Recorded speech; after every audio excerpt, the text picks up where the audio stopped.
So I think the easiest way to describe physician assistant is, and what they do is to say PAs practice medicine.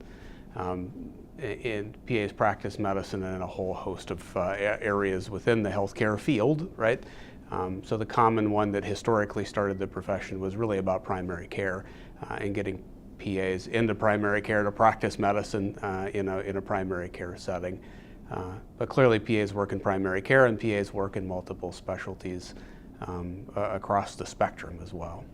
So it's different from being a physician in that the training is less, right? PA profession or programs in and of themselves are somewhere between 24 and 28 months in length, kind of in the average. So students come in with typically they come in with an undergraduate degree. Typically that means a biology degree or a health sciences degree, and they all have some level of experience beforehand. Every PA program in the country is modeled after the medical model. Which primarily means the first phase or the first half of the program is the didactic phase, or the basic science foundational coursework that they need. So gross anatomy, physiology, pharmacology, clinical medicine, those kinds of things. And then the last half of the program is all about clinical rotations, or the supervised practice of medicine.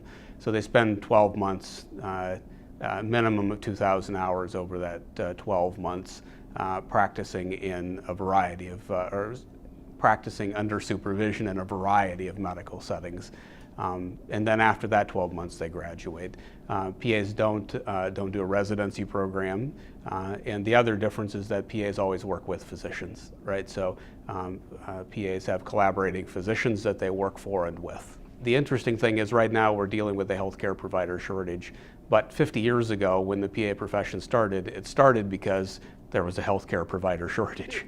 That's why the program exists. When it started in the first class enrolled in 1993, we were established because there was a healthcare provider shortage, especially felt in small, underserved communities in the state. That's our mission. That's why we're here. That's why we exist. And so that's the niche that we try to help. We try to help fulfill. And fill that niche within that rural primary care setting, as well as the needs of the entire state.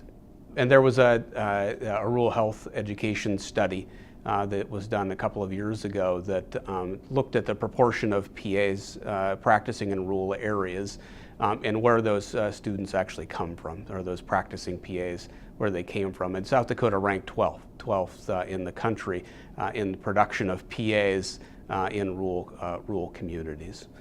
Clearly that's our mission, clearly that's where the need is at, and that's where we want to produce PAs.